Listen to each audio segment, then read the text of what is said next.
And hopefully, I'm not giving a hardcore commercial for Huawei. I'm trying to make a neutral view and to see what we are having for now for the 5G latest updates.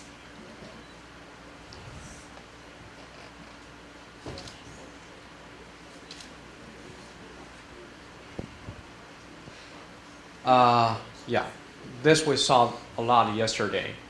Release 15 of 3GPP protocol has been frozen in June of this year, and we're expecting the release 16 to be frozen in next 2 years.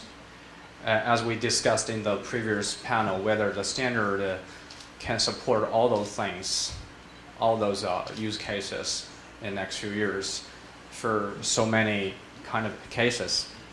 I want to share some view of myself.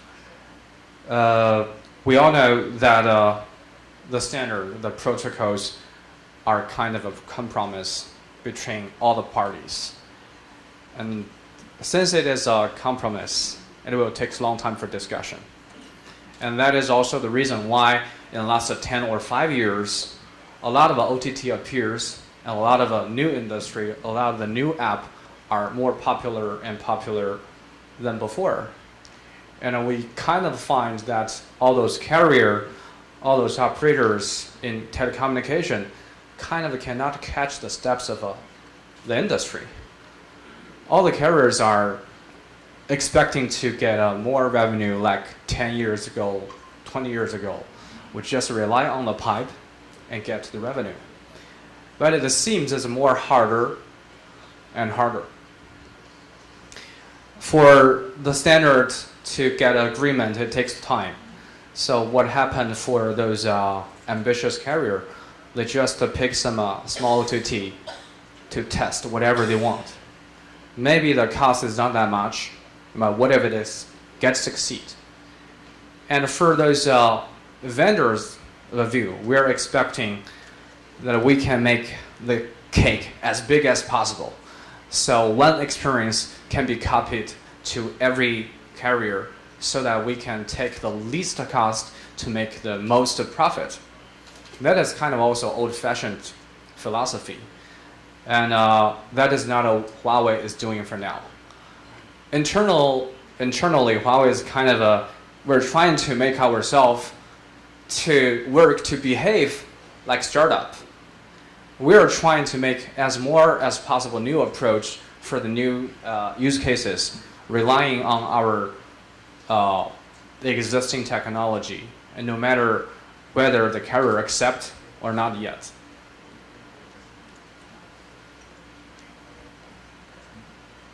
And that is also the reason why we believe release 15 is just for enhanced mobile broadband, and why those non-standalone architecture exists, because everyone wanted to make more revenue through the pipe, get more data rate, get more capacity to still receive the revenue.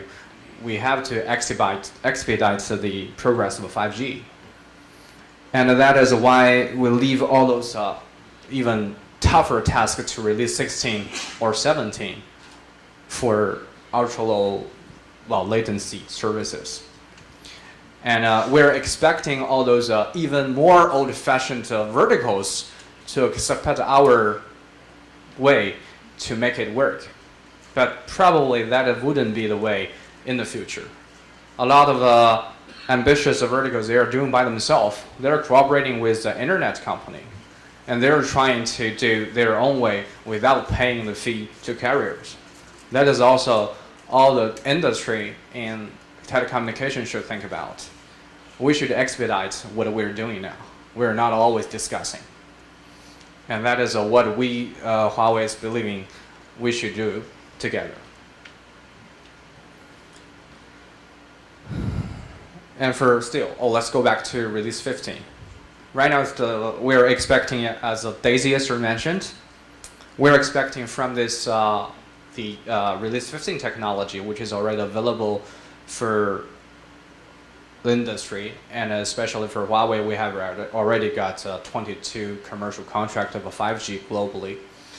And we are also already shipping over 10,000 base stations of 5G globally. Although there are some unfriendly friends are suppressing us. Yeah, as we can tell, in Brazil, next year the spectrum will be auctioned for at least for 3.5 gigahertz, and we're happy to see those in other markets, especially in East Asia, in Europe, some spectrum has already been auctioned and are allocated to different carriers. Especially in South Korea, they're simultaneously assigning both millimeter wave spectrum and the C-band spectrum to all the 3 big carriers. And we can expect next year the commercial launch in South Korea, and also probably in Japan, and of course in North America.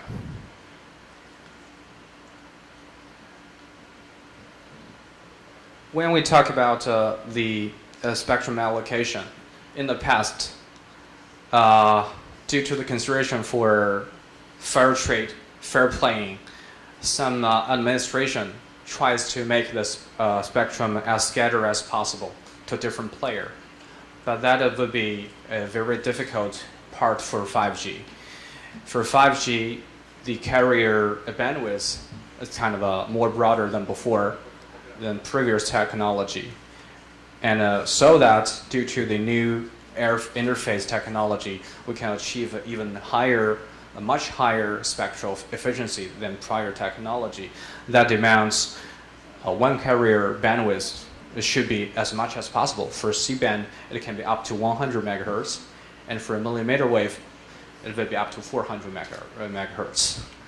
So the alignment between each carrier, there should be the same, so that to avoid the interference between each other and to save the must existed in the past, like guard band. And we are happy to see globally all those already allocated spectrum are following this way. And we're expecting in Brazil, in South America, should follow the same way. Because as I worked here 10 years ago, I saw the spectrum distribution in Latin America is kind of complex. It's kind of a complex, and it is a mixture between the American standard and the European standard, especially here in Brazil. Here is the progress of the commercialization globally. We can tell for now. This year, they're already, US declared they're launching millimeter wave commercial use by Verizon, AT&T. And then we can tell in Houston, even the CEO of Ericsson are promoting their home bandwidth application. In South Korea, the progress as of before the co-work here in South Korea were mentioned is pretty fast. Within this year, they're going to launch more than 10,000 sites. And we're expecting next year in China, in Japan, and in Europe, some countries will have more commercial use in 5G. Although for now, there's only those CPEs available, but we can expect a smartphone at C-band will be available next year. And as Qualcomm mentioned, they have those model for millimeter wave antenna. It will be also available next year. Well, already available now, but the cell phone probably will be available next year.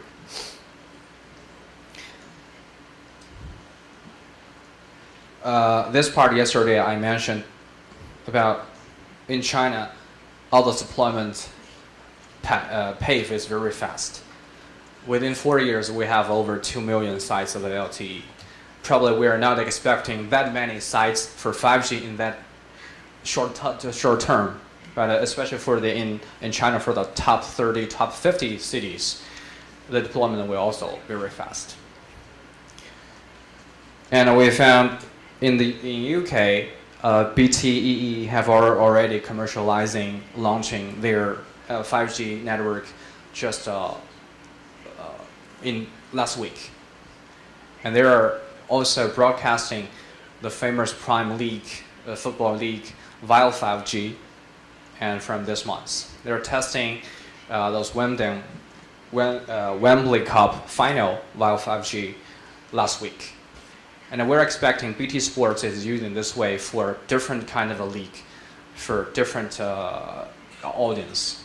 Because we all know the Prime League takes the most money, but not everyone is concerning Prime League only. A lot of the people are always concerned about their kids playing probably lower level league, but they're also wanting to watch the game all the time. And through 5G, this will become a reality. Let's talk about the maturity about chipset. Huawei is this is kind of hardcore. Huawei is the first vendor pushing for 5G chipset, and we have our chipset available back in early 2018. That's a Balon 5G01. Now we're going to have the new chipset early next year for commercial use about the CPE as well. We see all those mainstream supplier of a chipset are pushing hard for 5G. And probably they have different intention for different priority of different band, but all of them are having the same goal to make this technology to bring to the world as soon as possible.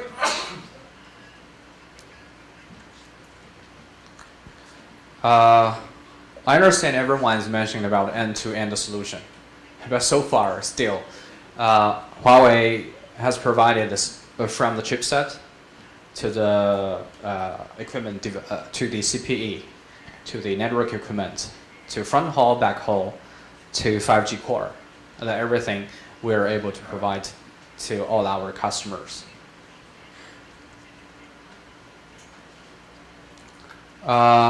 Here is a test results from IMT 2020 5G promotion team. And they are having all those organizing the test for 3 phases in the past 2 years. And Huawei is ranking first. And well, you can see from the left chart. No matter from mobile broadband or low latency or capacity traffic density or peak rate, Huawei is still right now, we're leading in the tests, and we're expecting to lead all the time. Especially in the phase 3 test, we see the cell peak data rate is already surpassing 10 bps, and the single user peak rate reaches 3 gig. Different from existing technology, the 5G technology probably it would be the first technology where even when you have a multiple subscriber in one cell, probably 1,000 cells, you can still tell the cell throughput is higher than, can be higher than the single data rate. In the past, probably when you have more subscriber, the cell throughput wouldn't be higher than the peak rate of a single user. But in 5G era, this would be different. On this chart yesterday, I mentioned why the 5G is growing fast, especially in East Asia, because the demanding of the throughput, demanding of the capacity, demanding of the usage by end user is increasing fast. In the past 2 years, they can even experiencing higher data rates than they're expecting. And right now, after 2 years, they are saying, wow, why my network got slower? And that's what I'm not paying for. I understand the data, the tariff, the fee you're paying to the carrier are decreasing year by year, but no one is expecting the experience is getting worse. So in China, we can tell for the both mainstream carrier, their data rate is booming in 2 years, 5 times and 13 times. That is a very huge burden for the carrier. And without new technology, it is kind of hard to maintain the same experience for customer in near future. And that is also the reason why 5G comes at this moment.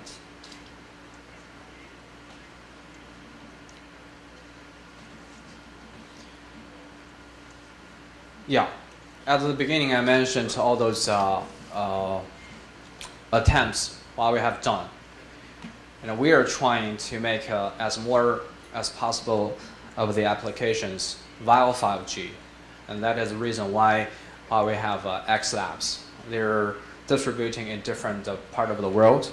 And we're cooperating with the different verticals, different industry partners to see what we can do via 5G. Like those, yeah, you can tell for those car manufacturers, we're trying to see those driving automation technology, whether it can works better via 5G or in other technology. The communication between vehicles is kind of a hot spot in these days, and there are a lot of discussions between the car manufacturers and those internet players, of course, including telecommunication players. And as per those smart factory, basically it will be used very wideband millimeter wave in indoor, and to make those very low latency of the control process, as well as very high definition resolution of the video to watch all the process, watch what is going on.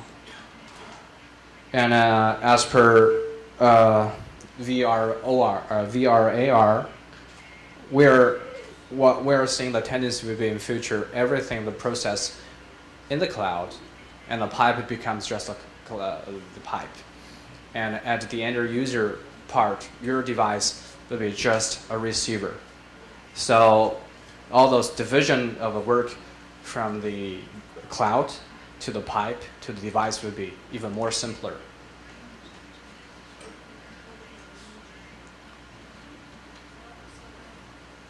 Okay, that is just a summary.